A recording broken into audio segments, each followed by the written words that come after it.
जॉबजॉन हबमध्ये आपलं खूप खूप स्वागत आहे.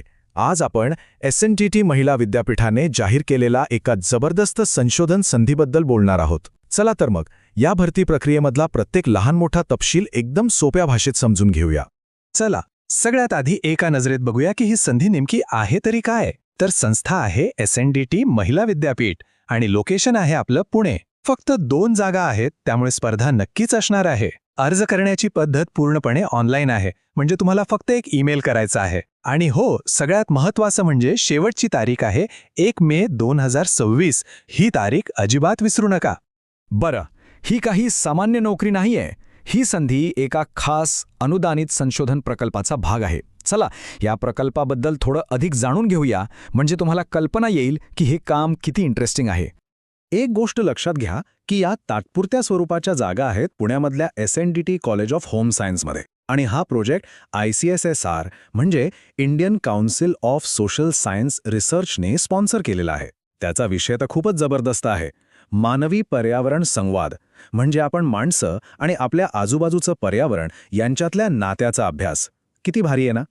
मी आधी म्हटल्याप्रमाणे या संपूर्ण प्रकल्पासाठी फक्त आणि फक्त 2 रिक्त जागा आहेत. ही खूपच निवडक आणि मर्यादित संधी आहे, त्यामुळे एक तपशील लक्षपूर्वक पाहणं खूप महत्त्वाचं ठरणार आहे. तर मग या 2 जागा नेमक्या कोणत्या आहेत?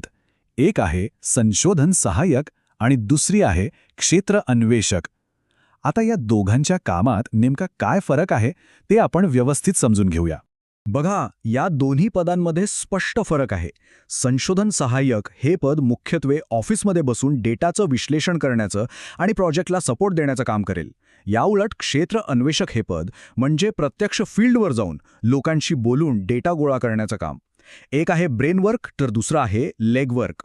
चला आता येऊया सगळ्यात महत्त्वाच्या मुद्द्याकडे.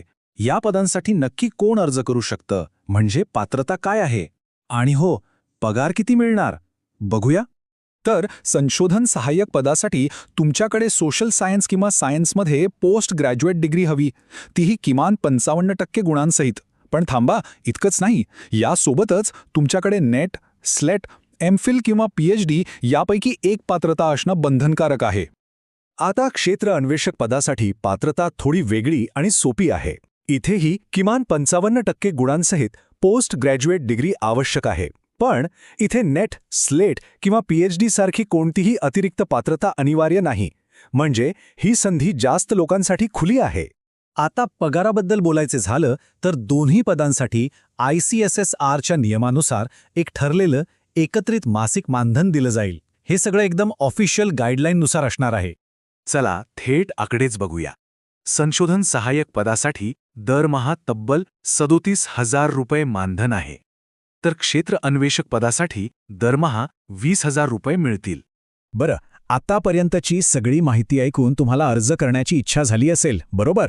तर मग चला शेवटच्या आणि सगळ्यात प्रॅक्टिकल भागाकडे वळूया, म्हणजे अर्ज करण्याची सोपी प्रक्रिया पाहूया. अर्ज करण्याची प्रक्रिया एकदम सरळ 4 सोप्या स्टेप्समध्ये आहे. पहिली स्टेप, तुमची पात्रता पुन्हा एकदा नीट तपासा. दुसरी स्टेप, तुमचा अर्ज आणि एक छानसा CV तयार करा. तिसरी स्टेप, तो अधिकृत ईमेल IDवर पाठवा. आणि चौथी सगळ्यात महत्त्वाची स्टेप, हे सगळं वेळेच्या आत म्हणजे अंतिम मुदतीपूर्वी पूर्ण करा. तुमचा अर्ज पाठवण्यासाठी हा एकमेव अधिकृत ईमेल ID आहे, तो नीट लिहून घ्या.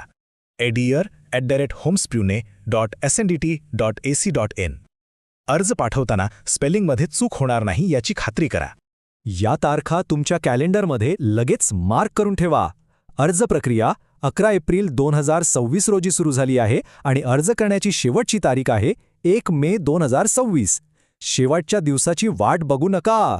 तर ही होती SNTT महिला विद्यापीठातील या खास संशोधन संधीची सविस्तर माहिती. आता फक्त एकच प्रश्न उरतो. हा संशोधन प्रकल्प तुमच्या करिअरचा पुढचा महत्त्वाचा टप्पा ठरू शकतो का? नक्की विचार करा. जॉबजॉन हब पाहिल्याबद्दल खूप खूप धन्यवाद. आमच्या चॅनलला सबस्क्राईब करायला विसरू नका. भेटूया पुढच्या वेळी.